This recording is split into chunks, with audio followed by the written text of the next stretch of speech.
Well, I am going to my sister-in-law. She said, cook an octopus. It's going to be fun, she said. And then she bought this from our fisherman down in the village, 3.5 kilo, and I have no clue what I have to do with this. So we spoke to our favorite restaurant, the owner, and it's actually pretty simple according to him. So we will follow his recipe.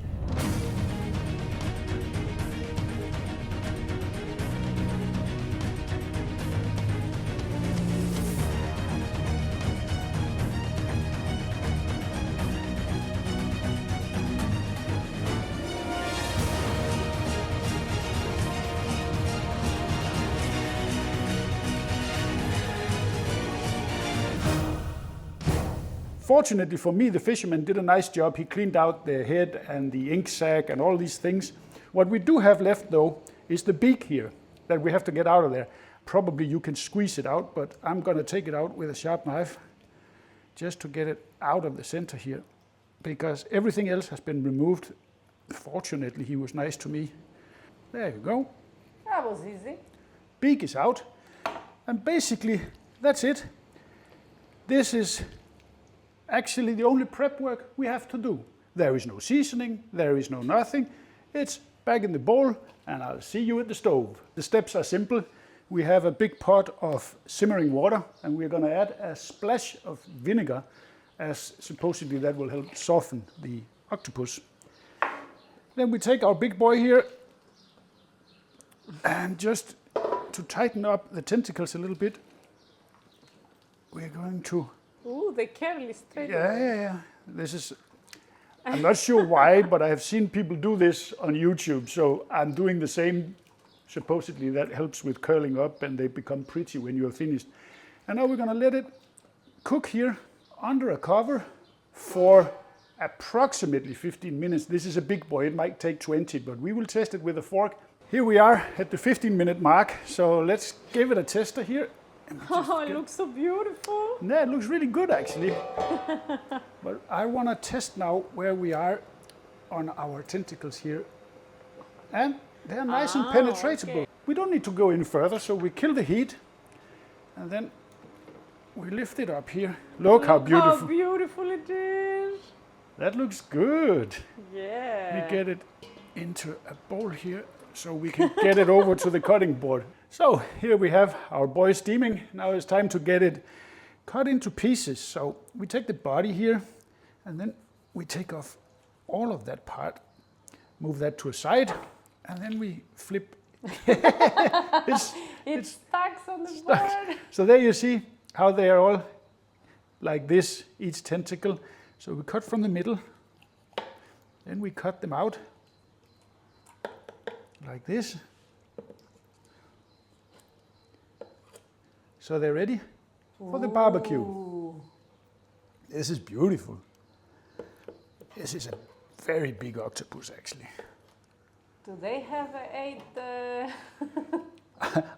Did you count? Are they 8? Actually I didn't, that was 3, 4, 5, 6, 7, 8. Yes. It is 8, okay. So it's correct. It's really beautiful. Octopus. This is gonna be good eating today. Wow, these are big. They're huge. And then I'm thinking the body here. Yeah, just throw that now. We will just, I think, cut it in half. Cut in half, yeah. Nah. And then I'll see you at the grill. All 5 burners, medium temperature, so we're running there 250 or something in the room, so nice and warm. Gonna give it a quick spray of oil.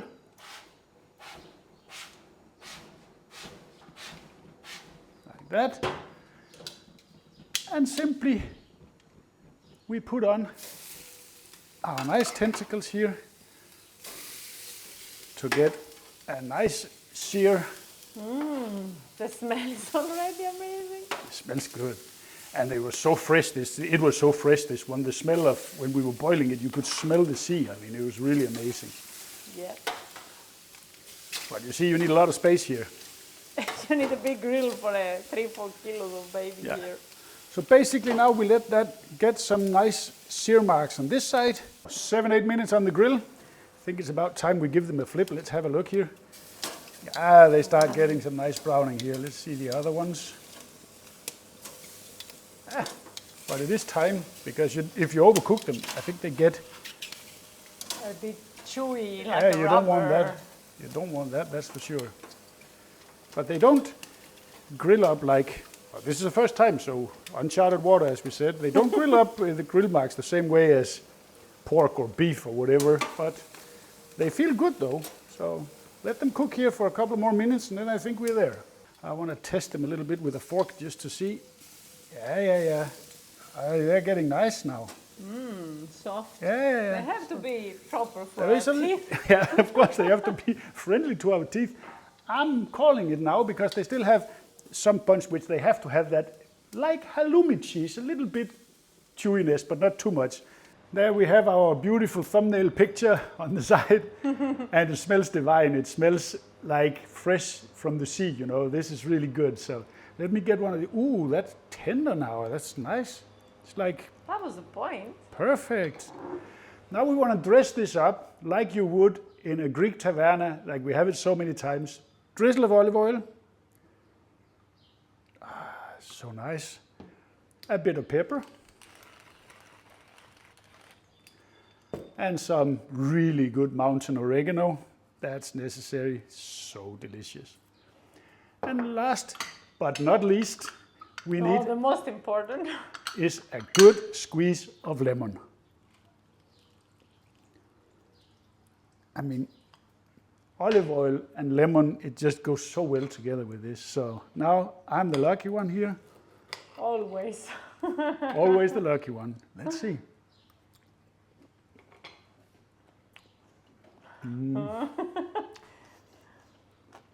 Do we live up to the name of Avra restaurant?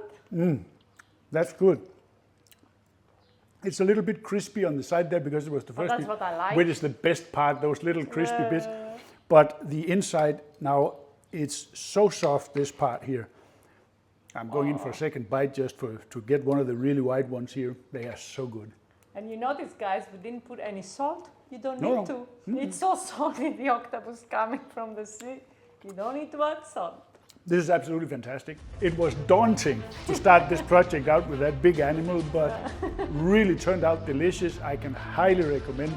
Try this out at home. It's actually much easier than you would believe.